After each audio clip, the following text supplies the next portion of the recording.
Mathematics first year की book में से एक इंतहाई अहम शॉर्ट क्वेश्चन समझते हैं और ये वो क्वेश्चन है जो बोर्ड इम्तिहान में भी पूछा गया था और ये पेपर नंबर 1 का क्वेश्चन नंबर 9 है।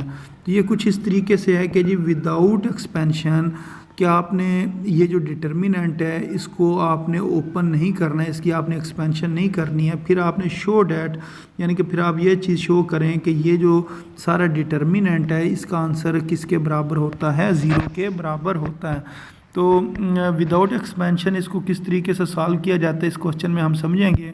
सबसे पहले ये जो क्वेश्चन है इसको आपने एक दफ़ा दोबारा लिख लेना है। आपने कहना है जो हमारे पास लेफ़्ट हैंड साइड है वो इस चीज़ के बराबर है।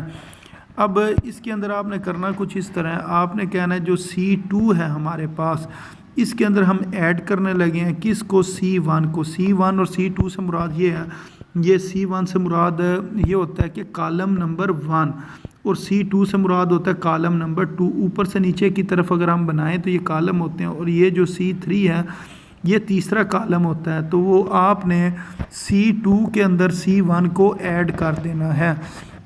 तो अब ये हमारे पास C2 है, इसके अंदर हमने C1 को ऐड करना। मसलन ये जो प्लस अल्फ़ा है वो इस जगह पर हम लिख लेंगे प्लस अल्फ़ा। इसी तरह ये जो हमारे पास लिखा बीटा, तो ये इस जगह पर हम करेंगे प्लस और साथ क्या लिख देंगे, बीटा लिख देंगे। और ये जो हमारे पास गैमा है ये इस जगह पर आ जाएगा प्लस गैमा। तो अब इस जगह इसकी अगर हम तरतीब सही करके लिखें तो ये हमारे पास क्या आ जाएगा, alpha plus beta plus gamma.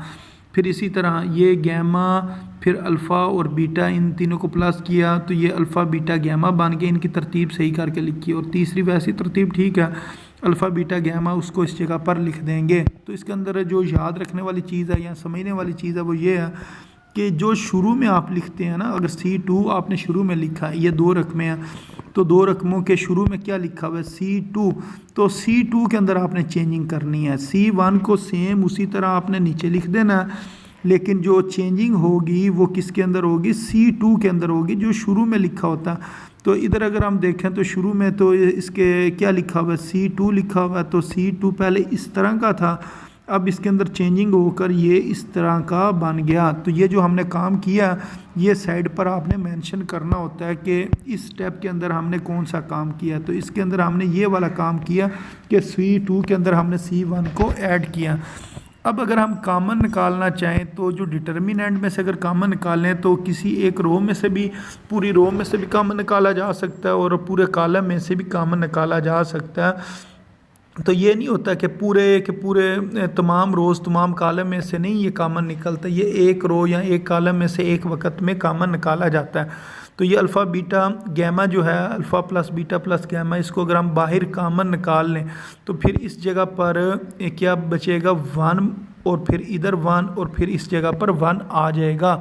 तो अब हमें ये पता है कि अगर डिटर्मिनेंट के 2 कॉलम सेम हो जाएं या 2 रोज सेम हो जाएं तो वो तब भी उसका आंसर 0 आता है। लेकिन इस क्वेश्चन में इसकी जो दोनों कॉलम है यानी कि जो C2 कॉलम है और जो C3 कॉलम है ये दोनों सेम हो गए हैं। इस वजह से ये सारी चीज़ जो है, ये वाला पूरा जो डिटर्मिनेंट है ये किसके बराबर आ जाएगा जी, 0 के बराबर आ जाएगी। जब 0 को आप मल्टीप्लाई करेंगे alpha plus beta plus gamma से तो इसका आंसर कितना आ जाएगा जी, 0 इसका आंसर आ जाएगा। और हमारी जो राइट हैंड साइड है वो भी 0 के ही बराबर है। तो इस तरीके से आपने इस क्वेश्चन को प्रूव कर देना है।